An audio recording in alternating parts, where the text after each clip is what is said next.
What's up, everybody? It's the Spiritual Light Miss Pat passing through, and I'm back at you with another video. Today, the Most High put on my heart to talk to you guys about innocent blood spilled. And as always, I have to do it in my kind of special way to get you to understand something that to make you and identify with how the Most High feels about us at this time in our during the time of our punishment. See, we're at the end of a thing, which, as they said, the end of a thing is better than the beginning of a thing. And I'm blessed, and so are you, at this time that we're at the end of our situation and not at the beginning, unlike the Gentiles. But when it comes down to innocent blood being spilled, I'm going to give you my small cosm of an experience that I had, and then you need to multiply the feelings that I had by a billion, and you would get the Most High's feeling about innocent blood spilled. Back when I was much younger, my sister had a son. We had no boys in our family at all, and this was a huge thing that was amazing. Okay, we finally got a boy. All these girls, now we got a boy. And the boy was in our family, my mom's family. So she was just ecstatic. Okay, she's getting a little male grandson, and he came. And believe it or not, I'm kind of like the black version of Maleficent. Okay, I really am. I'm not big on kids and all that other stuff. But this particular little boy just wiggled his way into my heart. He really did. But he knew I didn't play as an auntie. He really did. He like, auntie looked at me a certain type of way, and I'm like, you know what you did wrong. Go on over there and sit down. You understand? And he would do exactly what I said. And my sister would be like, why you always listen to you? You don't listen to me. Because he know I'm going to get that tail. And it's just like same thing with my grandbaby now. All I got to do is look at her. Anybody's kid for that matter. And they just freeze up and do whatever I say. I don't know. Maybe I'm creepy like that. But this little boy won my heart. Okay, that was my little heart. And his mom, my sister, got involved with a man that she didn't vet well enough. And in his second year, going on 3 years old, the man killed him. Yeah. And it changed my life. His death was the mark of me going into law. I changed from wanting to be a school teacher into wanting to go to the FBI as a psychologist to catch people, and or either become a homicide detective.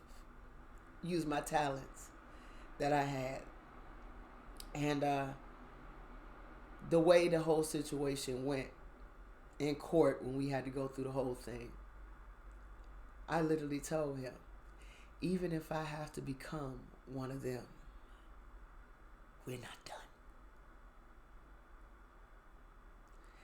And I was on my way. I had bagged 2 degrees.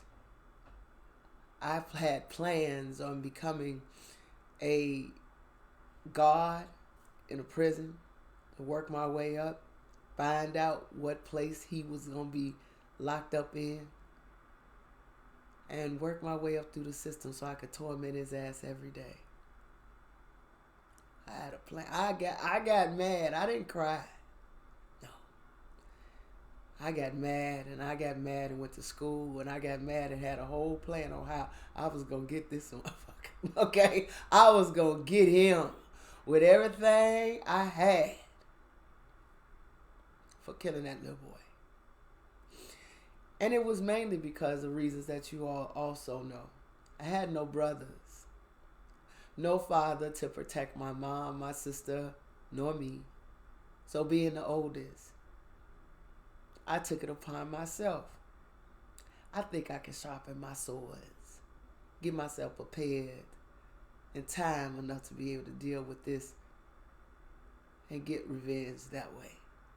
So I became not only educated, but highly skilled with weapons, highly skilled with one-on-one, up and close personal combat with a knife. Oh, I love that. I love that. It let me get out so much anger, and I knew where my kill shots are. You understand what I'm saying? I just, it just, I was dealing with the darkness really, really well at that time. I was in a dark place. Took my little button away from me. And I wasn't going to let that happen in my family again. Even if it meant for me to change my entire world. No one was going to do that to us again. Not on my watch. But the Most High had other plans. Because every time I tried to go to police force, I did so well on the test. They made me take the test 3 times. They said there's no way you can get these kind of scores. Woo! I had a freak accident doing the physical part. Most High was like, you ain't getting nowhere near that situation, little girl. It was a lot. It was a lot that was happening. That he kept getting in the way. And I was so angry. And he saw that I wasn't going to give up. And one particular night, I had a dream. And it was like that twilight between you sleep and awake. And I heard this little voice saying, auntie, auntie, auntie, auntie, auntie. I said, and I got happy instantly. I know there's only one person that calls me auntie, auntie, 3-4 times at once. And that was my little button. And he was standing in my doorway. And he said, auntie, can I get in the bed with you? I was like, you sure can. And I threw the covers back. And I said, come on. And he was like, hey, auntie. You're like, I miss you. I was like, I miss you too. And he was smaller than most kids. And he was like, where I'm at, it's lots of kids. It's lots of kids. And I'm having fun. I said, you are? And he was like, yeah, I am. And he said, I'm with Uncle. And I said, Uncle? And he said, yeah, your brother. And I was like, my brother died as an infant too, from SIDS. And I remember how upset my mother was watching her trying to get this baby to breathe, and it wouldn't breathe. And my mother went into a very dark depression behind that. And for her to get this particular baby, him, she was just astounded. So when we lost him, it was a loss for everybody. You understand? And he said, I'm with Uncle. I'm with Uncle Anthony. I said, he's a baby. He's like, no, he's big like you. He's big like you. I was like, okay. And he's like, auntie. He said, don't be mad no more. And he put his little hand on my face. And I felt so much anger lift off of me at that time. I'll get some chips from you because we're outside. Okay, I'm recording right now. Can you go back? I'll go get some chips. Okay.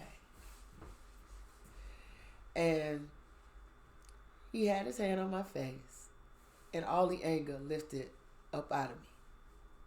And he said, auntie, don't get in trouble. Don't be mad. Don't be big mad. Don't be mad. And I was like, okay. And it was so profound, the lifting off of the anger that was so inside of me. And he was saying, I said, well, what do you do where you're at? And I remember, he was like, we play hide and go seek. We run around trees. I was like, okay. And he's just steady talking to me. And then he put his hand on my jaw again. And I went to sleep. And when I woke up the next morning, I felt different. I felt very different. The anger that I had, the tossing and turning that I had. You don't understand. Every day I used to sit and fantasize what I was going to do to this man. Okay? I bagged 2 degrees. And I was ready to go into that system to do some really ugly things. I was going to literally work my way through that system, even if I had to become a warden of a jail, a warden of assistant of a jail. Oh, I was planning. My plan, honey, was so well done. It's not even funny. But I was so angry because I'm like, what could a 2-year-old done to an adult man that made him want to do something terrible like that, beat a child to death like that? And the Most High told me today, innocent blood spilled, your fury, the anger in which you had, multiply that by a billion, and you still wouldn't have come close to how I felt and how I feel about murders like that. And even how I felt about my own son being murdered. That put me in a place this morning. I said, whoa. And I said, well, we have had our people in the street getting shot down and killed who were innocent. And he said, and your brother was one too. Don't you forget that. His mother had to watch him be killed in front of her eyes. She was one of the first in your nation to deal with an innocent murder of her son. And watch people cast,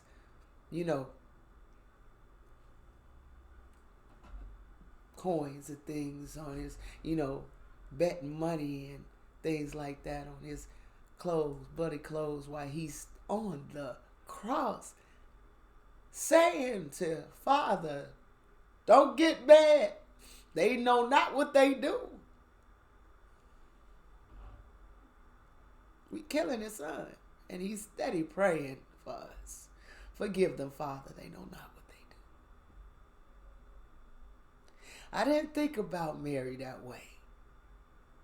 That she's the first of many of our nation that would experience losing her son, an innocent son who hadn't done anything. He was innocent, literally, in every way possible. And the Most High told me this morning, see, you need to really look hard at you all's punishment. He said, I am very, very thorough. Look over the history. Every time you all try to get built up, Martin Luther King, Malcolm X, I knocked them down. No. Wall Street, you are very resilient. He said, knock them down. You will fulfill your 400 years of punishment. You will understand what you have done.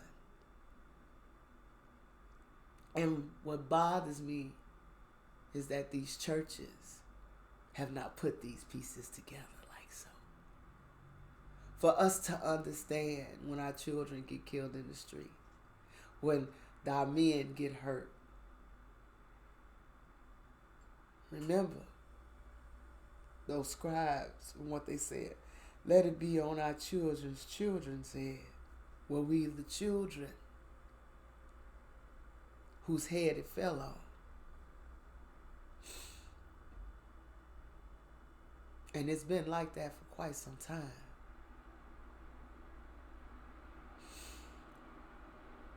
The Father wants his children to understand a lesson. He wants you to understand the lesson. Get it and get it good. When our people get hurt out here, that's part of them curses. And I'm so glad and I'm so thankful that in 2019 they over with. Yes, some people are still, the remnant is still, it's still happening out here. It still is. It's not completely over, but we do see the switch up. And all I have to say is, woe to the Gentiles. Okay? Because this ain't no joke. But I wanted to let you all understand that concept. That Mary was just like a lot of mothers out here who have watched their sons be innocently slaughtered in the streets. He don't like it. He don't like it one bit. She had to cry and deal with that. And yes, in Christianity they try to say, well, he knew he was coming here to die. All of the prophets came in hopes that our nation would get the message. We didn't. And even Mozart came in hopes that we would change. And we did not. And that was the result. And now, us at the end of a thing, looking back with reflection, do we understand? I mean, do we really understand? The other day I did a video on commandments. And many of us did not understand that the things of gossiping and running around, starting shit, all of that was violating commandments. So how much more do we not understand about how we got to this space? We want to walk around and say we're victims of the Gentiles. But are we?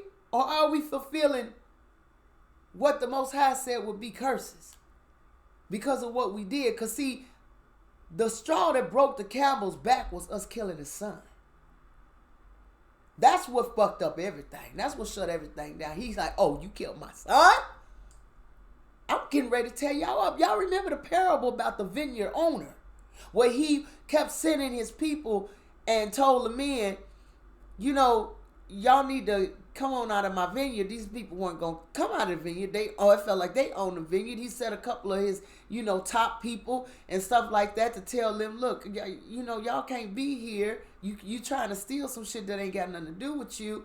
And they killed each and every last messenger that he sent. He said, well, maybe they won't kill my son because my son is an heir and they'd have some respect for his station with me. And they killed his son.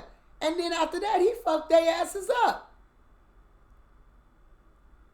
The same anger I felt about my nephew. The vengeance in which I was planning was to torment that man for the rest of his life. Take him to the point of death and bring his ass back again. Keep taking him there and bring him back again, even if it's by the hands of other criminals. Till I got tired. And I know me. I don't get tired. Especially when it comes down to every time I thought about that little baby's body. Now let's multiply that by 1 billion. We kindled our Father's anger on many numerous occasions, but this one right there,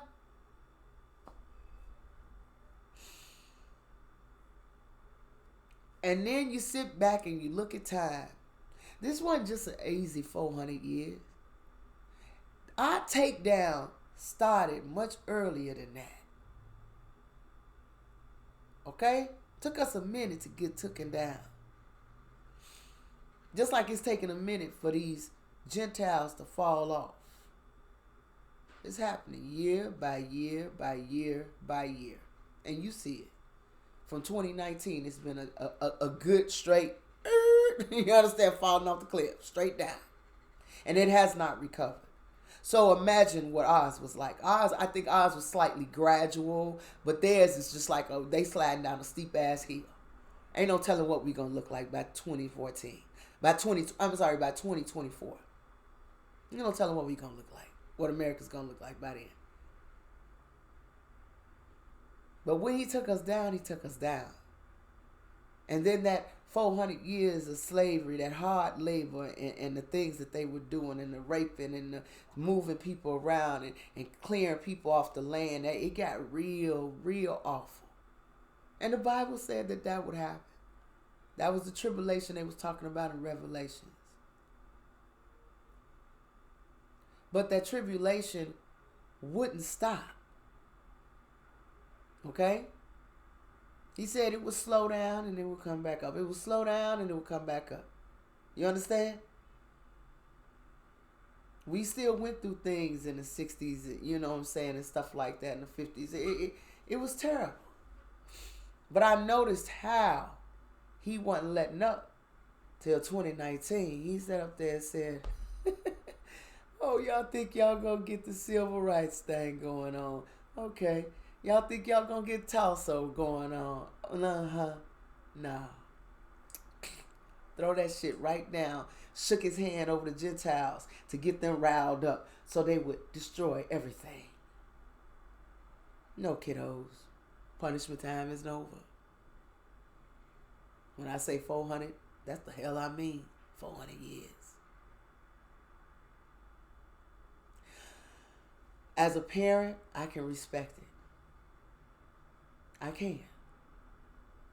When your kids buck up at you and they tell you, you know, and they think they grown and they feel like I'm going to get my bag and I'm going to leave, and then they go leave and they find out it ain't as green over there with their friends because they go to their friend's house and realize people put names and shit on food, and you ain't got a bed, you sleeping on the floor, and these people over here won't rent from you, and you ain't never had, you had your own room, your mama cooked for you at night, all beautiful, you know, nice outfits, pajamas and things. These people around here don't live like how you live. That's the only time you find out is when you gotta lose and you ain't got it no more. That's how he did us. But he did us that way because he loved us. There's a difference. He already told us, Gentiles, they evil and jealous, and they ain't finna never change. That's the reason why I sent them to mess you up. And their punishment will be that I'm going to wipe them out outside of the ones that don't cling to you. You want to know why we not going to fail? Because of teachings like this, where I show you real life compared to other ones. Thank you, Tef, for telling me about my flowers. Go back outside with your mom. But when it comes down to understanding and seeing the truth of now, when we're at the end of a thing, because our churches have not given us a good picture of what we did wrong. They say, oh, you didn't follow the laws. You was praying to other gods. Y'all was messing with tarot cards and going to see, you know, witches and sorcerers and all that shit. That's the reason why you got in trouble like that. That's bullshit. That's a part of it. But that wasn't the heaviest part. No. The heaviest part is we killed his prophets. We killed his son. We disrespected him in many ways. And he said, and the thing about it is we had a long history with him. He has sent angels to just out of nowhere, just kill 200,000 folks down there for my kids. Not a thing. One angel. And the thing about angels that I admire so much about them, they ask no questions. They just do. That's the kind of child I was to my mom. Really asked no questions. I just did what she asked. So I understand that kind of loyalty. Because some things I don't know what she's asking me to do. So if she's asking me to do it, it must be for a reason. But those particular groups, we're slightly above them. Because they don't ask no questions. They don't say, kill 200,000 people. Why I gotta do that? They don't ask the Most High nothing like that. They say, yes, sir, and go do it. We, on the other hand, it tells us, I just need you not to count any of the children of Israel. And you go over there and do it anyway.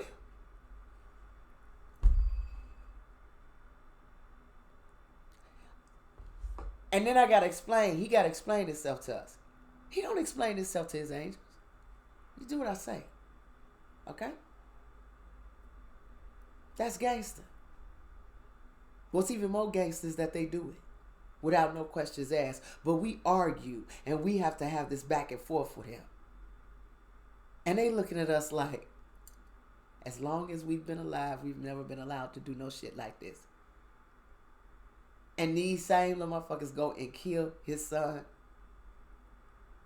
We thought Sammy was something. And Sammy's sitting in the background. See why I don't like these motherfuckers? You understand?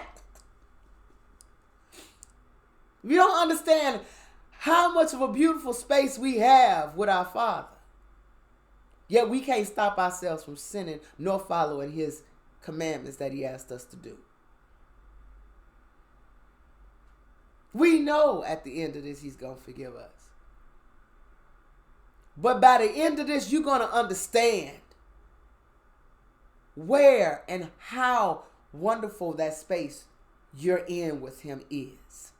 Because some of us don't seem to grasp that. Some of us just think, oh, it's just about us eating, no shrimp and lobster and walking around in fringes and trying to somewhat follow the 10 commandments. Wrap your mind around what your ancestors did, baby.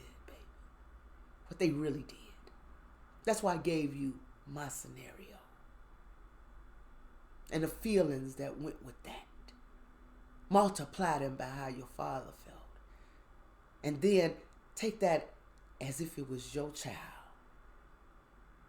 that did some evil shit like that. That's the reason why coming in before him humbly,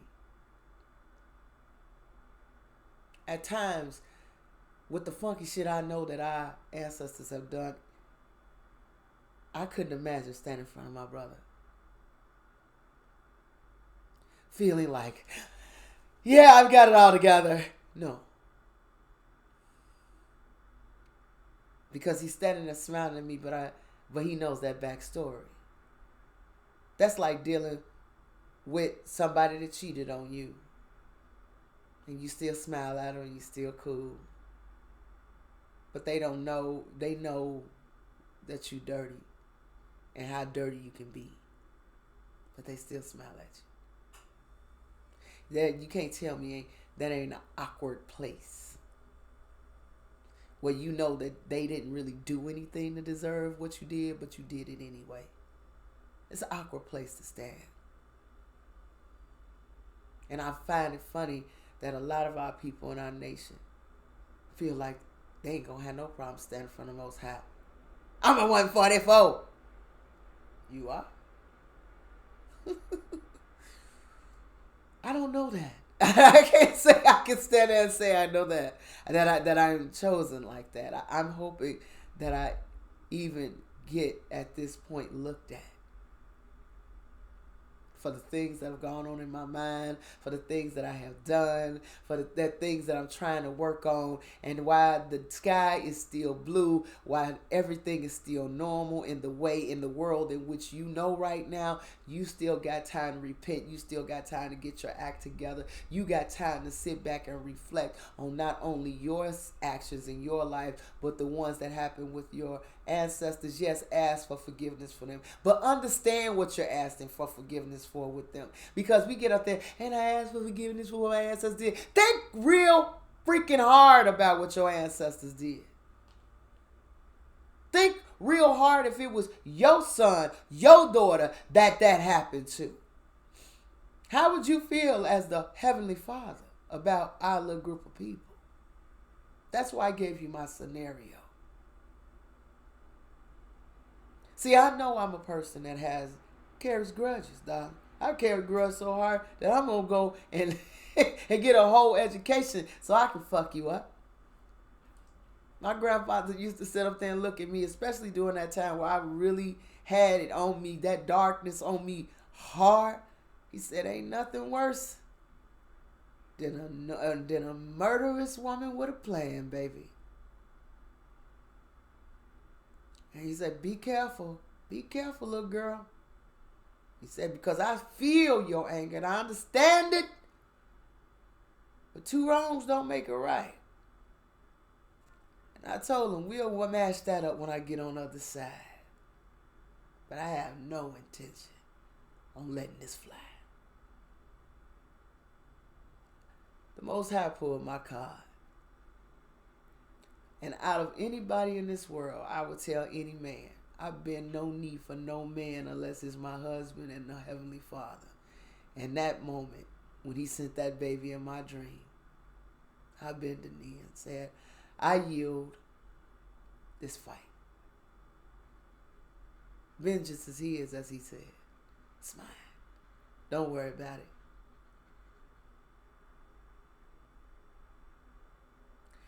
But I needed you all to understand, because I don't think you all get it. I don't think any of you all get how deep this goes. Murder is a hell of a thing.